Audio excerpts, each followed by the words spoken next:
আসসালামু আলাইকুম, স্বাগত জানাচ্ছি চ্যানেল আই সংবাদে। এখনকার সংবাদ আয়োজন নিয়ে আপনাদের সাথে আছি মেহরুন্নেসা তাহমিনা। বিস্তারিত সংবাদের শুরুতে জানিয়ে দিচ্ছি ফ্রেশ আটা ময়দা সুজি সংবাদ শিরোনামগুলো। কোনো দাবির মুখে নির্বাচন বিলম্বিত করবে না অন্তর্বর্তী সরকার, জানালেন প্রধান উপদেষ্টা। আওয়ামী লীগকে নিষিদ্ধের পরিকল্পনা নেই, তবে গণহত্যায় জড়িতদের বিচার হবে মন্তব্য। ঈদে টানা 9 দিন ছুটি পাচ্ছেন সরকারি কর্মকর্তা কর্মচারীরা। উপদেষ্টা পরিষদের বৈঠকে 3রা এপ্রিলের ছুটি অনুমোদন। বাংলাদেশের স্বাস্থ্য খাতে বিনিয়োগে আগ্রহী চীন। একমত হওয়া বিষয় নিয়ে এগিয়ে যেতে হবে বলছেন বিএনপি নেতারা। ঐক্যমত্য কমিশনে বিএনপির সংস্কার প্রস্তাব জমা রোববার। সংস্কার বিষয়ে দলগুলোর দ্বিধা নেই মনে করে জাতীয় ঐক্যমত্য কমিশন। ন্যূনতম সংস্কারে প্রয়োজনীয় সময় দিতে রাজি জামায়াত। সারা দেশে নারীর প্রতি সহিংসতা ও ধর্ষণের ঘটনায় নাহিদ ইসলামের উদ্বেগ। পটুয়াখালীতে সংঘবদ্ধ ধর্ষণে জড়িতদের 24 ঘণ্টার মধ্যে গ্রেফতারের ultimatum.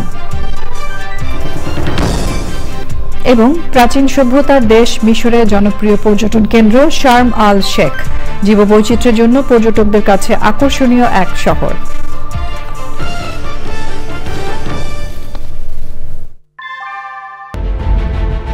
Primacy inbuilt. German technology, Bangladesh's first thermix rod, Salam Steel Thermax. সংবাদ শিরোনামগুলো জানাচ্ছিলাম। এখনকার এই সংবাদ আয়োজন একই সঙ্গে চ্যানেল আই এর ইউটিউব চ্যানেলে এবং চ্যানেল আই এর ওটিটি প্ল্যাটফর্ম আই স্ক্রিনে লাইভ স্ট্রিম হচ্ছে। এবার যাচ্ছে বিস্তারিত প্রসঙ্গে। অন্তর্বর্তী সরকার কোনো দাবির মুখেই নির্বাচন বিলম্বিত করবে না, এমন মন্তব্য করে প্রধান উপদেষ্টা ডক্টর মোহাম্মদ ইউনূস বলেছেন, তফসিল অনুযায়ী সময় মতো নির্বাচন অনুষ্ঠিত হবে। ডক্টর কমফোর্ট ইরোর নেতৃত্বে ইন্টারন্যাশনাল ক্রাইসিস গ্রুপের একটি প্রতিনিধি দলের সাথে কথা বলার সময় অধ্যাপক ইউনূস এমন মন্তব্য করেন। ডক্টর ইউনূস বলেন, সরকার নির্বাচনের জন্য 2টি সম্ভাব্য সময়সীমা নির্ধারণ করেছে। নির্বাচনের তারিখ পরিবর্তন হবে না। অধ্যাপক ইউনূস ব্যাখ্যা করেন, রাজনৈতিক দলগুলো নির্বাচনের আগে সীমিত সংখ্যক সংস্কার চাইলে ডিসেম্বরে নির্বাচন হবে। বৃহত্তর সংস্কার প্যাকেজ চাইলে আগামী বছরের জুনের মধ্যে নির্বাচন হবে। আসন্ন নির্বাচন অবাধ ও সুষ্ঠু হবে বলে জোর দিয়ে তিনি যোগ করেন, নির্বাচনের তারিখ পরিবর্তনের কোনো কারণ নেই। আওয়ামী লীগ সম্পর্কে অধ্যাপক ইউনূস বলেন, দলটিকে নিষিদ্ধ করার কোনো পরিকল্পনা অন্তর্বর্তী সরকারের নেই, তবে এর নেতৃত্বে থাকা ব্যক্তিদের হত্যা ও মানবতাবিরোধী অপরাধ সহ বাংলাদেশের আদালতে বিচার করা হবে। ডক্টর কমফোর্ট ইরো বাংলাদেশ ও অন্তর্বর্তী সরকারের লক্ষ্য করে ভুল তথ্য ছড়ানোর বিরুদ্ধে লড়াইয়ে বাংলাদেশের প্রতি তার গ্রুপের সমর্থন ব্যক্ত করেছেন। পবিত্র ঈদ উল ফিতরে এবার আরো দীর্ঘ হল সরকারি কর্মকর্তা কর্মচারীদের ছুটি। নির্বাহী আদেশে 3রা এপ্রিল ছুটি ঘোষণা করায় টানা 9 দিন ছুটি পাচ্ছেন তারা। প্রধান উপদেষ্টার প্রেস উইং এর সংবাদ সম্মেলনে এমন তথ্য জানানো হয়। প্রধান উপদেষ্টার প্রেস সচিব জানান, ভারতের সঙ্গে বাংলাদেশের সম্পর্ক চমৎকার। স্বাস্থ্যসেবা নিশ্চিত করতে বাংলাদেশে বিশাল বিনিয়োগ করবে চীন সরকার। এছাড়া বিয়ের প্রলোভনে ধর্ষণের সাজা বাড়িয়ে 7 বছর করেছে উপদেষ্টা পরিষদ। মোস্তফা মল্লিকের রিপোর্ট। প্রধান উপদেষ্টার সভাপতিত্বে প্রধান উপদেষ্টার কার্যালয়ে হয় উপদেষ্টা পরিষদের সভা। পবিত্র ঈদ উল ফিতর উপলক্ষে সর্বসাধারণের যাতায়াত নির্বিঘ্ন করতে নির্বাহী আদেশে 3 এপ্রিল ছুটি ঘোষণা করা হয়েছে। এর ফলে 28শে মার্চ থেকে 5ই এপ্রিল পর্যন্ত টানা 9 দিন ছুটি পাচ্ছেন সরকারি কর্মকর্তা কর্মচারীরা।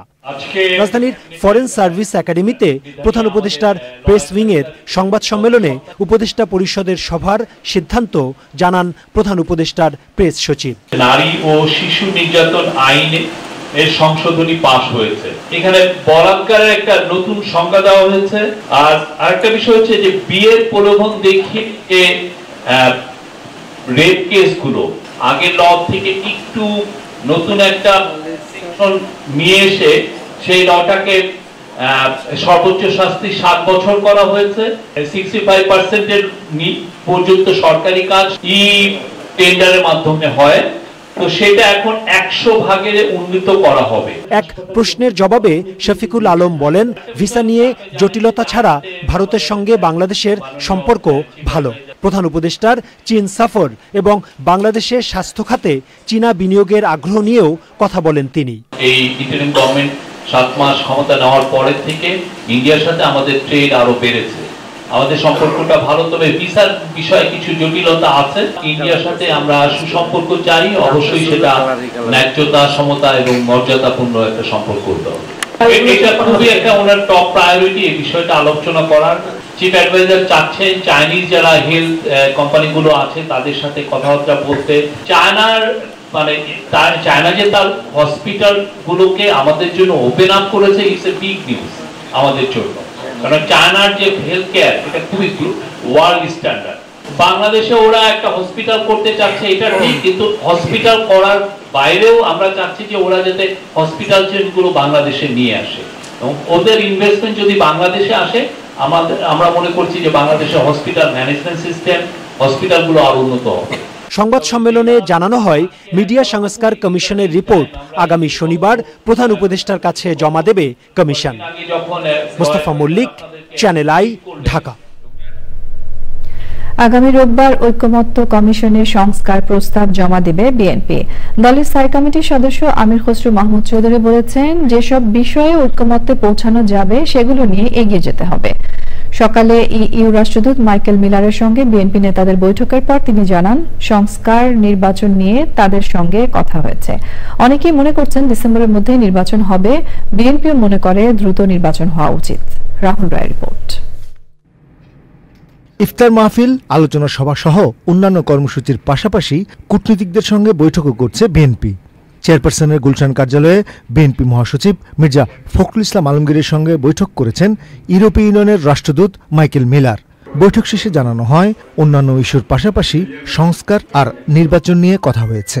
নির্বাচন এবং এই যে আমাদের সংস্কারের যে ব্যাপারে, যেখানে সংস্কার কমিশন সবকিছুর একটা ঐক্যমত সৃষ্টির যে প্রচেষ্টা চলছে, এইগুলো নিয়ে আলোচনা হয়েছে। সবাই মনে করে একটা জনগণের সমর্থিত একটি সরকার, সংসদ, যেটা জনগণের কাছে দায়বদ্ধ থাকবে, সেটা যত তাড়াতাড়ি সম্ভব হলে দেশের অনেকগুলো সমস্যার সমাধান হয়েছে এবং সবাই ধারণা ডিসেম্বরের মধ্যে নির্বাচন হলে আমরা সঠিক করতে থাকবো। বিএনপির এই নেতা জানান, রোববার ঐকমত্য কমিশনে সংস্কার প্রস্তাব জমা দেবে বিএনপি। যেসব জায়গায় ঐকমত হবে সেগুলো আমরা ক্যারি ফরওয়ার্ড করব, এগিয়ে নিয়ে যাব।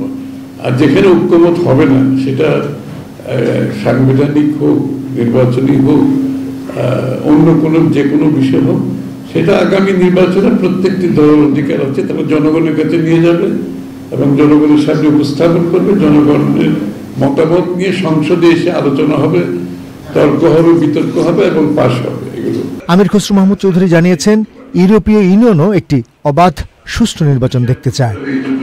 রাহুল রায়, চ্যানেল আই, ঢাকা। সংবিধান সংস্কার বিষয়ে রাজনৈতিক দলগুলোর মধ্যে দ্বিধা নেই বলে মনে করেন জাতীয় ঐকমত্য কমিশনের সহসভাপতি অধ্যাপক আলী ইলিয়াস। দলগুলোর সাথে আলোচনা করে নির্ধারিত সময়ের মধ্যে সংস্কার সম্পন্নের কথা জানান তিনি। সংস্কার কমিশনগুলোর সুপারিশের উপর মতামত ঐকমত্য কমিশনে জমা দিয়ে জামায়াতে ইসলাম জানিয়েছে, নির্বাচন নিয়ে তাদের তাড়া নেই, ন্যূনতম সংস্কারের জন্য প্রয়োজনীয় সময় দিতে রাজি তারা। লায়লা নওশিনের রিপোর্ট। ঐকমত্য নিয়ে রাজনৈতিক দলগুলোর সাথে আলোচনার আগে সংস্কার কমিশনগুলোর সুপারিশের ওপর দলগুলোর কাছে মতামত চেয়েছে জাতীয় ঐকমত্য কমিশন। তারই অংশ হিসেবে জামায়াতে ইসলামীর প্রতিনিধি দল সংস্কার নিয়ে তাদের মতামত জমা দেয় ঐকমত্য কমিশনে। সংস্কার কমিশনের সুপারিশপত্র থেকে সংবিধান, প্রশাসন, বিচার ব্যবস্থা, দুর্নীতি দমন ও নির্বাচন ব্যবস্থা সংস্কারের ওপর মতামত দিয়েছে জামায়াত। দলের সেক্রেটারি জেনারেল বলেছেন, সুষ্ঠু নির্বাচন তাদের কাছে বেশি গুরুত্বপূর্ণ। নির্বাচনের দিন, মাস, বছর, ঘন্টা কিন্তু কখনো আমরা বেঁধে দিইনি। আমাদের কাছে সময়ের চেয়ে মোর ইম্পর্ট্যান্ট হচ্ছে ইলেকশনটা নিরপেক্ষ হবে কিনা। ইলেকশনটা 14, 18, 24-এর মধ্যে ইলেকশন যদি আবার হয়, তো সে 6 মাস কেন 2 বছর 5 বছর দেরি করে তো কোনো লাভ নেই। ঐকমত্য কমিশনের সহ সভাপতি জানান, সংস্কার নিয়ে রাজনৈতিক দলগুলোর মধ্যে যে দ্বিমত আছে তার সমাধানের জন্যই আলোচনা। রাজনৈতিক দলগুলোর মধ্যে সংস্কারের ব্যাপারে কোনো রকম সংশয় দ্বিধা নেই। কতটা সময় লাগবে অনেকে প্রশ্ন করছেন, সেটা নির্ভর করছে যে আলোচনাটা আমরা কিভাবে অগ্রসর হই। আমাদের লক্ষ্য স্বল্পতম সময়ে, পাশাপাশি যেটা আমি বারবার উল্লেখ করি সেটা হচ্ছে জাতীয় ঐকমত্য কমিশনের সময়সীমা নির্ধারিত হয়েছে 15 জুলাই পর্যন্ত। আমরা এর মধ্যেই আমাদের কাজ সম্পাদন করতে চাই। আগামী 2-1 দিনের মধ্যে বিএনপি সংস্কার কমিশনের সুপারিশের ওপর মতামত জানাবে বলে আশা করছেন অধ্যাপক আলী রিয়াজ। সংস্কার নিয়ে জাতীয় ঐকমত্য কমিশন কোনো চাপে নেই বলেও জানান তিনি। জাতীয় ঐকমত্য কমিশন কোনো রকম চাপের মধ্যে নেই। লাইলা নৌশিন, চ্যানেল আই, ঢাকা।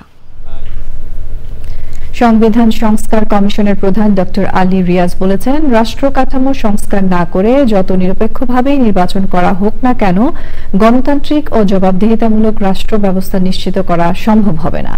রাজধানীতে নাগরিক সংগঠন সুজনের উদ্যোগে আলোচনায় তিনি এই কথা বলেন। অনুষ্ঠানে নির্বাচন ব্যবস্থা সংস্কার কমিশনের প্রধান ডক্টর বদুল আলম মজুমদার বলেন, সুষ্ঠু ও নিরপেক্ষ নির্বাচনের জন্য নির্দলীয় সরকার প্রয়োজন। জান্নাতুল বাকিয়া, কেকার রিপোর্ট। রাজধানীর সিডাপ মিলনায়তনে রাষ্ট্র সংস্কারে রাজনৈতিক ঐক্যমত ও নাগরিক ভাবনা শীর্ষক আলোচনা। সুশাসনের জন্য নাগরিক সুজনের উদ্যোগে আলোচনায় সংবিধান, নির্বাচন কমিশন সহ নানান রাষ্ট্রীয় কাঠামোর সংস্কার নিয়ে দীর্ঘ প্রবন্ধ উপস্থাপন করা হয়।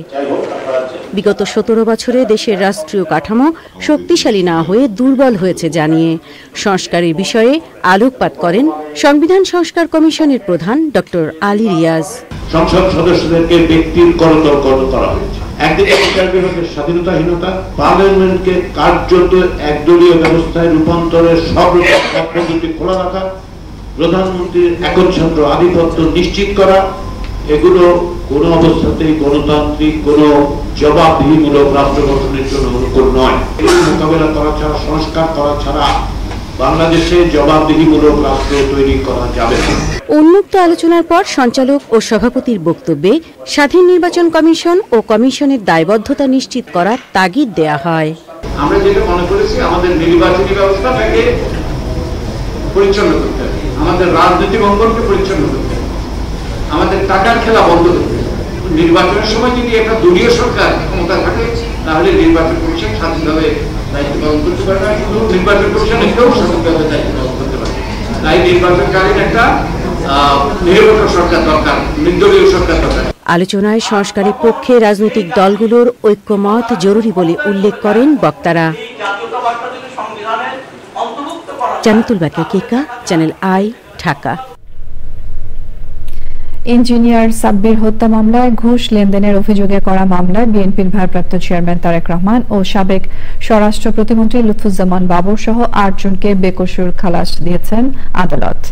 তাদের আইনজীবীদের দাবি, বিচারিক আদালতে তারেক রহমান ও বাবরের বিরুদ্ধে আর কোনো মামলা নেই। তারেক রহমানের দেশে আসায় কোনো বাধা নেই বলেও দাবি করেন তারা। সাবেক তত্ত্বাবধায়ক সরকারের সময় এই মামলা করেছিল দুর্নীতি দমন কমিশন।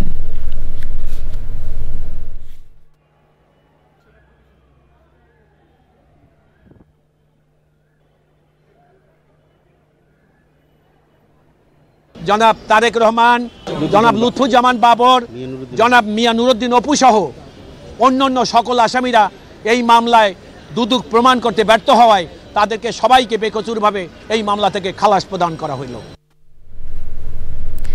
জুলাই গণ অভ্যুত্থানে শহীদ পরিবারের এক কলেজ শিক্ষার্থীকে পটুয়াখালীতে সংঘবদ্ধ ধর্ষণের ঘটনায় জড়িতদের 24 ঘণ্টার মধ্যে গ্রেফতারের আলটিমেটাম দিয়েছেন জাতীয় নাগরিক পার্টির আহ্বায়ক নাহিদ ইসলাম। সুষ্ঠু তদন্তের মাধ্যমে দ্রুত সময়ের মধ্যে বিচারের পাশাপাশি সাম্প্রতিক সময়ে সারা দেশে নারীর প্রতি সহিংসতা ও ধর্ষণের ঘটনায় উদ্বেগ প্রকাশ করেন তিনি। দুপুরে পটুয়াখালী মেডিকেল কলেজ হাসপাতালে চিকিৎসাধীন ওই কলেজ শিক্ষার্থী ও তার পরিবারের সদস্যদের সঙ্গে দেখা করেন নাহিদ ইসলাম। এই সময় পার্টির সিনিয়র যুগ্ম আহ্বায়ক আরিফুল ইসলাম, সিনিয়র মুখ্য সমন্বয়ক আব্দুল হান্নান মাসুদ, যুগ্ম আহ্বায়ক মুজাহিদুল ইসলাম শাহিন সহ পার্টির অন্য নেতারা উপস্থিত ছিলেন। গত মঙ্গলবার সন্ধ্যায় নানা বাড়ি থেকে নিজ বাড়িতে ফেরার পথে ওই কলেজ ছাত্রী দলবদ্ধ ধর্ষণের শিকার হন। পরে অভিযান চালিয়ে প্রধান আসামি সাকিব আল হাসানকে গ্রেফতার করে পুলিশ। দ্রুত সময়ের মধ্যে সুষ্ঠু তদন্ত করে এটার এই ঘটনার বিচার নিশ্চিত করতে হবে এবং শুধু এই ঘটনার নয়, এই ধরনের ঘটনাকে রোধ করার জন্য কঠোরতম শাস্তির ব্যবস্থা করতে হবে এবং সরকার যে আইন পরিবর্তনের চিন্তা ভাবনা করছে বা সিদ্ধান্ত নিয়েছে, আমরা চাই সেটা যাতে দ্রুত সময়ের মধ্যে বাস্তবায়ন হয় এবং সারা দেশে এই যে নারীর প্রতি সহিংসতা এবং ধর্ষণের ঘটনাগুলো যাতে নিয়ন্ত্রণে আসে এবং এটা আমরা পুরোপুরি বন্ধ করতে পারি। তৈরি পোশাক খাতে রপ্তানি আদেশ আগের চেয়ে বেড়ে যাওয়ায় স্বস্তিতে আছেন বলে জানিয়েছেন দেশের রপ্তানিকারকরা। অন্তর্বর্তী সরকারের ইতিবাচক ইমেজ ও তৈরি পোশাক খাতের সক্ষমতাই এর কারণ বলে জানান তারা। তবে ব্যাংকিং জটিলতা, নিরবচ্ছিন্ন গ্যাস না পাওয়া ও যৌক্তিক মূল্য না পাওয়ায় হতাশা আছে তাদের। মাসুর শাকিলের রিপোর্ট। অন্তর্বর্তী সরকার দায়িত্ব গ্রহণের পর শুরুর দিকে তৈরি পোশাক খাতে কিছুটা অসন্তোষ থাকলেও পরে তা নিয়ন্ত্রণে চলে আসে। গত কয়েক মাসে পরিস্থিতির অনেকটাই উন্নতি হয়। রপ্তানি উন্নয়ন ব্যুরোর হিসেবে রপ্তানি আদেশ বৃদ্ধির পাশাপাশি গত 7 মাসে একক বাজার যুক্তরাষ্ট্রে তৈরি পোশাক রপ্তানিতে প্রবৃদ্ধি হয়েছে প্রায় 44%। ইউরোপে পোশাক রপ্তানি বেড়েছে 10%-এর বেশি। ক্রেতাদের একটা আস্থা ফিরে আসছে আমাদের আরএমজির উপরে। আস্থা যখন ফিরে আসছে তখন আমাদের উচিত হবে এটাকে সাস্টেনেবলি ধরে রাখার জন্য। 44% গ্রোথ আমার এক মাসে হয়েছে, পরের মাসটাও কিন্তু আমরা সেম গ্রোথেই যেতে চাচ্ছি। এই সরকার প্রধানের একটা গ্রহণযোগ্যতা আছে গ্লোবালি, তার একটা ব্র্যান্ড ইমেজ আছে। 8 মাসে যে আমরা সমস্যা দিয়ে মধ্য দিয়ে আমাদেরকে যেতে হয়েছে, সেই তুলনায় এই গ্রোথটা অত্যন্ত ভালো। এটাকে মানে অ্যাপ্রিসিয়েবল একটা গ্রোথ আমরা মনে করি এবং সামনের দিনগুলোতেও কিন্তু আরও ভালো একটা গ্রোথ হওয়ার সম্ভাবনা এবং সুযোগ কিন্তু তৈরি হয়েছে। তবে এ সময় রপ্তানি আদেশ বাড়লেও রপ্তানি মূল্য নিয়ে হতাশা আছে ব্যাংকিং জটিলতা ও গ্যাস সংকট। প্রচুর ইনকোয়ারি, প্রচুর অর্ডার কিন্তু আছে, কিন্তু প্রাইসই মিলিতে পারছি না আমরা। তো এখন সামনে যে অর্ডার আমরা দেখতে পাচ্ছি, প্রচুর সুযোগ যেটা আমরা দেখতে পাচ্ছি, এই সুযোগগুলি কাজে লাগাবার জন্য আমাদের ইন্টারনালি যে প্রবলেমগুলি আছে এগুলি সলভ করা দরকার। গ্যাস আমরা রেগুলার পাচ্ছি না, আমরা যেটা বলছি নিরবিচ্ছিন্ন গ্যাস। আপনি যত সময় দেন, আপনি যদি আমাকে 4 ঘন্টা গ্যাস দেন, আপনি আমাকে কোয়ালিটি গ্যাস দেন। কারণ ডাইং মিলে যখন আপনি একটা জিনিস গ্যাসের প্রসেস করছেন, যদি মাঝে বন্ধ হয়ে যায় তাহলে এটার রিজেকশনটা অনেক বেশি আছে। ডেলিভারি প্রপার মতো দেওয়া যায় না, আমরা প্রতিযোগিতা বাজার থেকে হেরে যাব। তবে রপ্তানিকারকরা মনে করেন 2026 সালে এলডিসি থেকে উত্তরণে পুরোপুরি প্রস্তুত নয় তৈরি পোশাক খাত। এতে রপ্তানিতে নেতিবাচক প্রভাব পড়বে। মাসুর শাকিল, চ্যানেল আই, ঢাকা। পৃথিবীর অন্যতম প্রাচীন সভ্যতার দেশ মিশর, দেশটির জনপ্রিয় পর্যটন কেন্দ্র হিসেবে পরিচিত শার্ম আল শেখ শহর। স্কুবা ডাইভিং আর স্নোরকেলিং, অনুকূল পরিবেশ আর বৈচিত্র্যময় জীববৈচিত্র্যের জন্য সারা বিশ্বের পর্যটকদের অন্যতম আকর্ষণ এই শহরটি। বিভিন্ন আন্তর্জাতিক সম্মেলনের আয়োজন করা হয়। শান্তির শহর হিসেবে বিশেষ স্বীকৃতি পাওয়া শহর শার্ম আল শেখ। মিশরের শার্ম আল শেখ নিয়ে মোশায়েদ রনির ডেস্ক রিপোর্ট।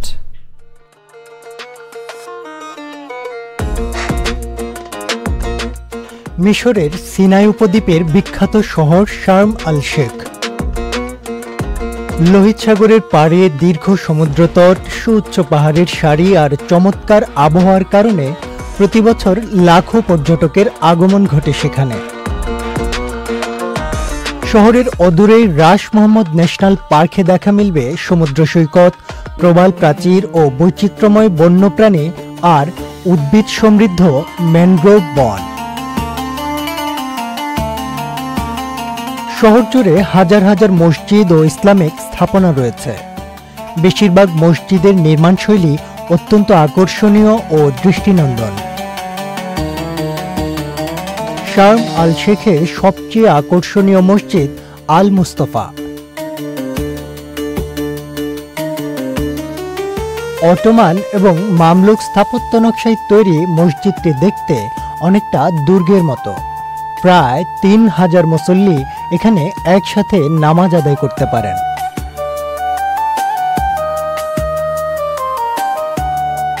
ওল্ড টাউন মার্কেটের পাশে প্রায় 3000 বর্গমিটার আয়তনের আল সাহাবা শার্ম আল শেখের দ্বিতীয় বৃহত্তম মসজিদ। দৃষ্টিনন্দন মসজিদ ও ইসলাম প্রধান দেশ মিশর ইতিহাস, স্থাপত্য ও সংস্কৃতি এবং সভ্যতার বাহক, যা সারা বিশ্বের পর্যটকদের কাছে অন্যতম আকর্ষণ। মোশাহিদ রনি, প্রকৃতি ও জীবন ডেস্ক, চ্যানেল আই।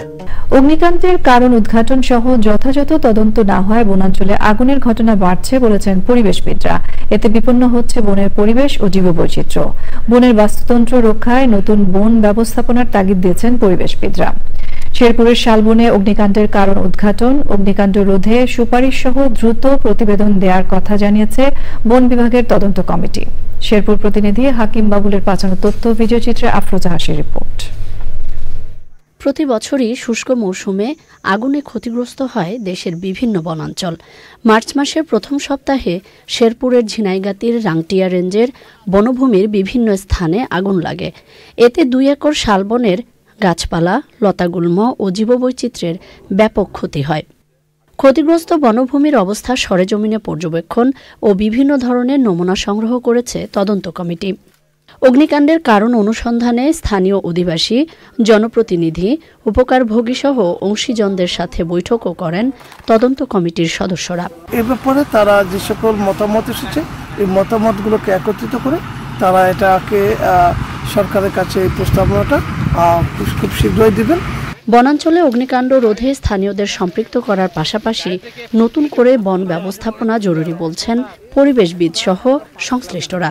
যে স্থানীয় মানুষেরা আছেন, আদিবাসী যে মানুষেরা আছেন, তারা কিন্তু অনেক ধরনের সংকটের মধ্যে পড়ে যান এবং সামগ্রিকভাবে বাংলাদেশের পরিবেশ, জাতীয় অর্থনীতিতে প্রতিটি প্রাকৃতিক বন যে ভূমিকা রাখে, পরিবেশগত অবদান রাখে, সেটি কিন্তু সংকটে পড়ে। কয়েকটা টিম করে যদি বন বিভাগ থেকে এরকম একটা করতো, সিস্টেম করে দিত যে 3-4 মাসের জন্য ফোর্সের সাথে থাকে এই আগুনটারে করা, নিবানো। বনের প্রাণ প্রকৃতি রক্ষায় অগ্নিকাণ্ড রোধে প্রয়োজনীয় উদ্যোগের তাগিদ পরিবেশবাদী সহ সব মহলের। আফরোজা হাসি, প্রকৃতি ও জীবন ডেস্ক।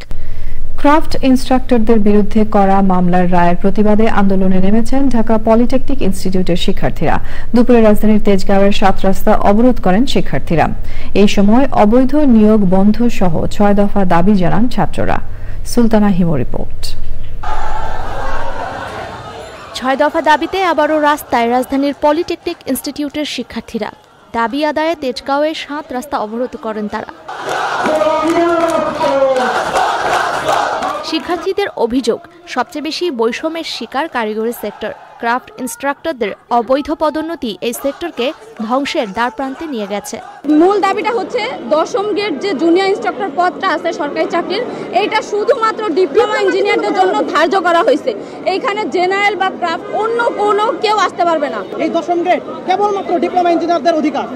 কোথা থেকে তারা এইচএসসি, এসএসসি পাস করে এসে এই 10ম গ্রেডের জন্য তারা প্রমোশন চায়। দাবি দ্রুত আদায় না হলে কারিগরি ছাত্র সমাজ আরো কঠোর থেকে কঠোর কর্মসূচি ঘোষণা করবে।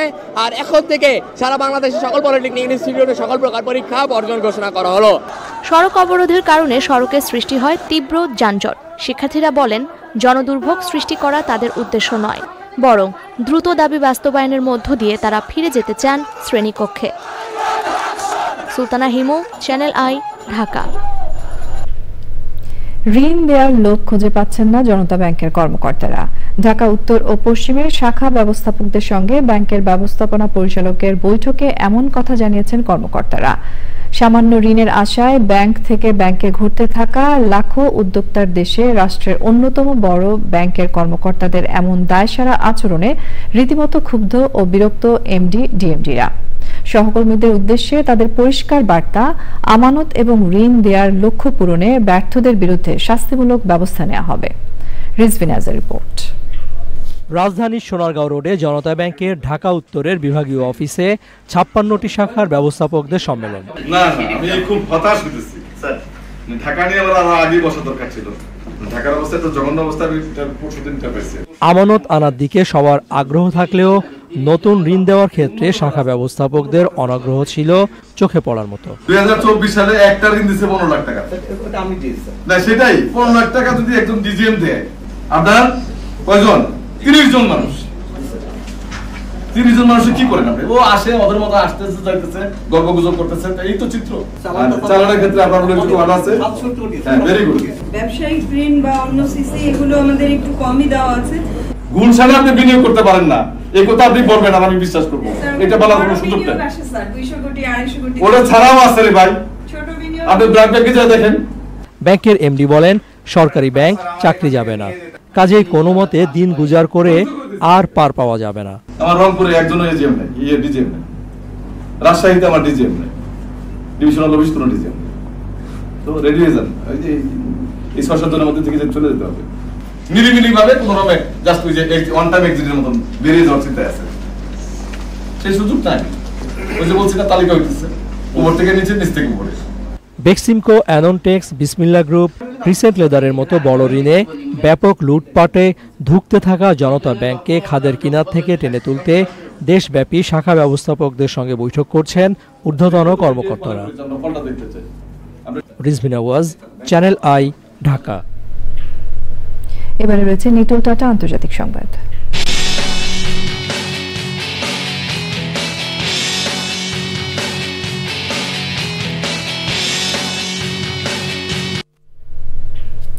যুদ্ধবিধ্বস্ত গাজায় ইসরায়েলি হামলায় কমপক্ষে 970 ফিলিস্তিনি নিহত হয়েছে।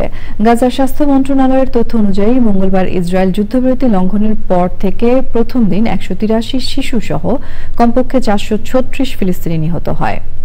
গাজায় নির্বিচারে সাধারণ মানুষ ও শিশুদের উপর হামলার প্রতিবাদ জানিয়েছে বিভিন্ন দেশ ও রাজনীতিবিদরা। আইস্ক্রিন সাংস্কৃতিক সংবাদ।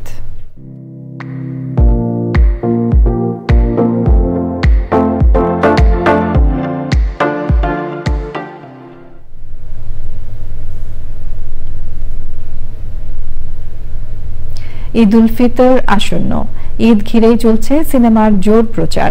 ঢালিউড সুপারস্টার শাকিব খানের সঙ্গে এবারও বড় পর্দায় ফিরছেন আফরান নিশো, সিয়াম আহমেদ সহ হালের তারকারা।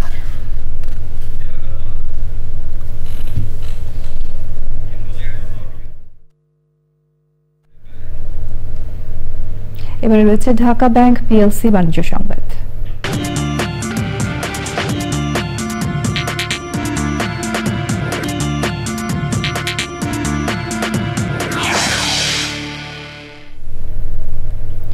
বাংলাদেশের শীর্ষ স্মার্টফোন ব্র্যান্ড এবং গ্লোবাল টেক জায়ান্ট শাওমি বাজারে নিয়ে এলো নতুন দুটি smartphone, Xiaomi Redmi Note 14 Pro এবং শাওমি রেডমি A5।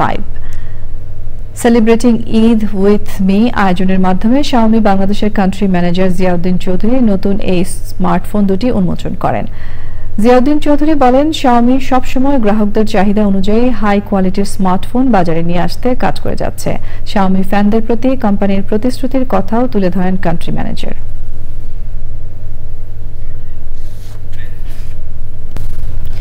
পাবনার ঈশ্বরদীতে পৃথক সড়ক দুর্ঘটনায় শিশু সহ 5 জন নিহত হয়েছেন। গুরুতর আহত আরো 2 জনকে ঈশ্বরদী উপজেলা স্বাস্থ্য কমপ্লেক্সে ভর্তি করা হয়েছে। বৃহস্পতিবার বিকেল 5:30টার দিকে ঈশ্বরদী পাবনা মহাসড়কের বহরপুরে এবং ভবানীপুরে এই দুর্ঘটনা ঘটে। ঈশ্বরদী থানার ভারপ্রাপ্ত কর্মকর্তা জানান, বলকা নামক একটি যাত্রীবাহী বাস পাবনা থেকে ঈশ্বরদী যাচ্ছিল। একই সময় পাবনা অভিমুখী একটি সিএনজি চালিত অটোরিকশা ঘটনাস্থলে পৌঁছালে মুখোমুখি সংঘর্ষ হয়। এতে ঘটনাস্থলে শিশু সহ 4 জন নিহত হয়।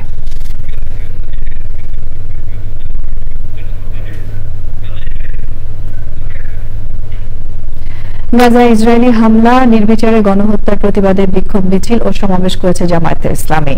বায়তুল মুকাররম উত্তর গেটে বিক্ষোভ মিছিলের আগে সমাবেশে জামায়াতের ঢাকা মহানগর দক্ষিণের আমির নুরুল ইসলাম বুলবুল বলেন, ইসরায়েল মধ্যপ্রাচ্যের 20 ফোড়া চুক্তি ভঙ্গকারী ইসরায়েল ও নেতানিয়াহুকে বিশ্ব মানচিত্রে নিষিদ্ধ করতে হবে।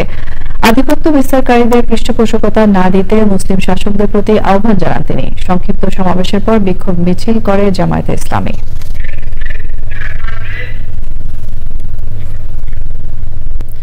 গাজায় ইসরায়েলি বাহিনীর হামলায় ফিলিস্তিনিদের নিহত হওয়ার প্রতিবাদে বিক্ষোভ সমাবেশ ও মিছিল করেছে বাংলাদেশ জামায়াতে ইসলামীর চট্টগ্রাম মহানগরী শাখা।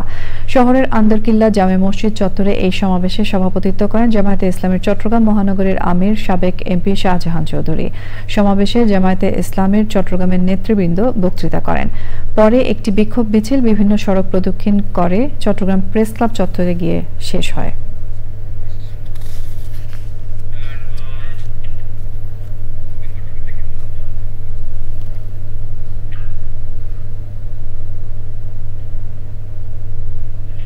এ পর্যায়ে জানিয়ে দিচ্ছি দেশের 8 বিভাগের 20 রমজানের সেহরি ও ইফতারের সময়সূচি।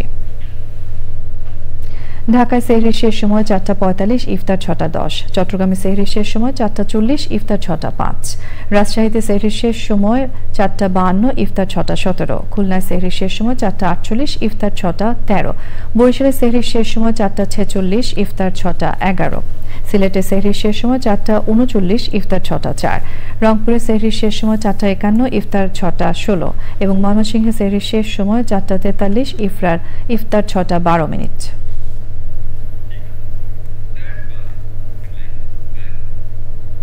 সংবাদ শেষ করব ফ্রেশ আটা ময়দা সুজি সংবাদ শিরোনামগুলো আরো একবার জানিয়ে দিয়ে।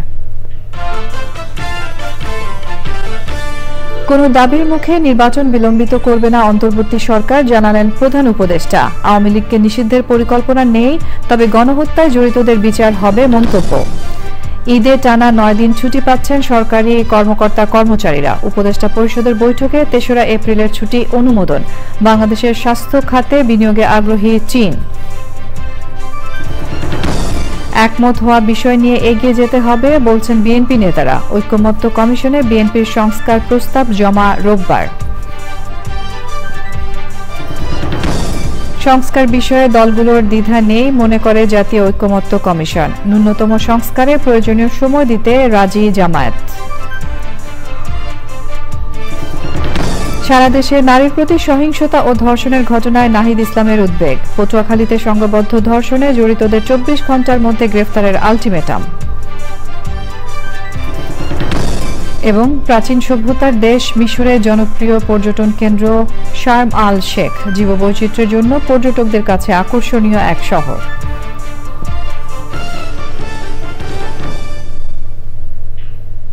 প্রিয় দর্শক, এরই সঙ্গে শেষ করছি এখনকার সংবাদ আয়োজন। ধন্যবাদ এতক্ষণ আমাদের সঙ্গে থাকার জন্য।